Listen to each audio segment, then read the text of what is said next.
تاسې دلته ګورئ چې موږ یوه تله لرو چې دواړو خواته د دې تلې مثلا 3 دانې کوچنۍ ډبرې دي چې یو کیلو وزن لري او 3 دانې غټې یا لوی ډبرې دي چې وزنونه یې نه دي معلوم او په وای موږ ته راکړي او دې خواته یې هم 7 دانې ګورئ 1 2 3 4 5 6 7 دانې کوچنۍ ډبرې دي چې یو کیلو وزن لري او یوه دانه غټه یوه لویه ډبره ده چې وزن معلوم نه ده. نو موږ غواړو د دغه دواړو تلو مساوات معلوم کو چې په کوم صورت کې یا د وای په کوم قیمت کې دغه دواړه سره مساوي کیږي. صحیح ده؟ نو دلته تاسې وګورئ که موږ خپله وای په نظر کې ونیسو یا هم داسې ویلی چې غواړو پیدا کو چې د دغه وای د تیږو یا ډبرو دغه وزنونه څومره دي او څو دانې د دغه وای د دغه ډبرو سره چې دلته په زیړ رنګ باندې ښودل سوي د دې سره مساوي کیږي. صحیح ده؟ مثلا که دلته تاسې ګورئ 1 2 3 دانې ډبرې لویې موږ ونیسو نو دا به موږ په وای ضرب د 3 یا 3 وای باندې ښیو. ورسره ګورئ 3 دانې کوچنۍ ډبرې دي نو مثبت 3 هم ورسره لیکو.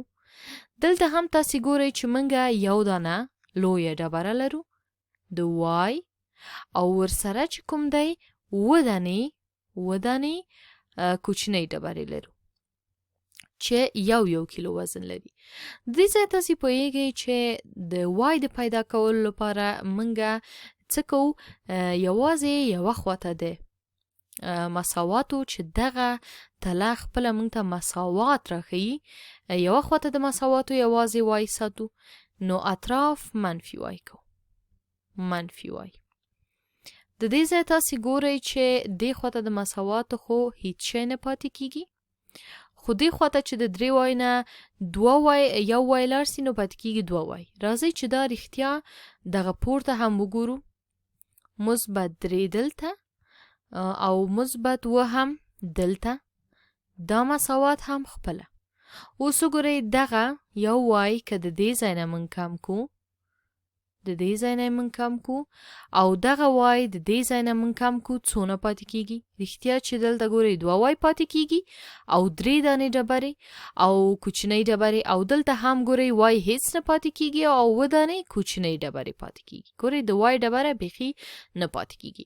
اوس څه کوو؟ اوس اطراف چې دی منفي 3 کوو. دغه کوچنۍ ډبرې هم لرې کوو د دواړو خواونه 3 دانې. ګورئ 1 2 3 مو د دې ځای نه ایسته کړلې. صحیح ده؟ همداسې د دغه 7 دانو څخه 1 2 3 دانې د دې نه ایسته کوو. صحیح ده؟ نو ګورو چې دلته څو دانې پاتې کیږي. که د دغه خوا نه موږ 3 ایسته کوو نو ګورئ دلته ډبرې بیخي دغه کوچنۍ چې 1 کیلوګرامه دي دا بیخي خلاصیږي یوازې 2 وای پاتې کیږي. نو رښتیا هم چې ګورئ دلته 2 وای پاتې سو. مساوات خپله.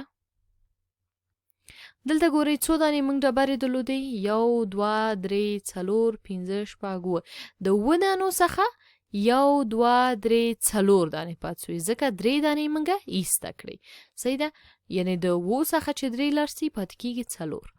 اوس موږ څه کوو؟ اطراف چې دی د وای په ضریب باندې ویشو. د دې ځای وای د وای سره خلاصیږي. دغه 4 په 2 باندې ویشل کیږي پاتې کیږي 2. یعنې د دغه کوچنیو ډبرو څخه 2 نورې هم ایسته کیږي. ګورئ 2 نورې هم ایسته سوې او دلته هم د 2 وای څخه 1 وای پاتې کیږي. یو بلې هم اختصار سو یا ساده سو. نو کوم چې شی چې دلته پاتې سوه هغه وای مساوي 2 ده. ګورئ داسې موږ ویلی سو چې وای مساوي 2 زه دغه 2 په ژیړ رنګ تاسو ته وښیم. دا په دې معنا ده چې دغه یوه د وای ډبره مساوي د 2 د ژیړو ډبرو سره ده چې دلته د 7 دانو څخه یوازې 2 پاتې سوي.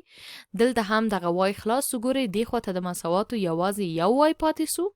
دې خواته د مساواتو وای ټول خلاص و.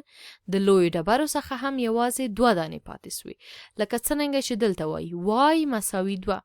اوس که هره یوه د دغو ډبرو نه چې دغه زیړې ډبرې وي یو کیلوګرام وزن ولري کنه دغه کوچنۍ که یو کیلوګرام وزن ولري او د دې 2 دانې د وای سره مساوي سي ګورئ وای مساوي سي دغه 2 دانو سره یوه بله نو یوه دا یوه 2 نو وای مساوي کیږي د 2 کیلوګرام سره خو دا خو مثال و خو په اصل کې په مساوات یا په معادله کې هدف دا دی چې دغه وای یو دانه دغه کوچنۍ ډبرو د 2 سره مساوي سو منګ وغوښتل چې دغه مساوات چې کوم دي چې هر کله منګ تاسو ته حل کوو نو تاسو ځان سره دغه شیان په نظر کې ونیسئ ترڅو تاسو مساوات اسانه سي کله چې موږ منفي وای کوو منفي 3 کوو داسې نور عدد منفي کوو او اضافه کوو تاسو باید په مطلب پوه سئ صحیح ده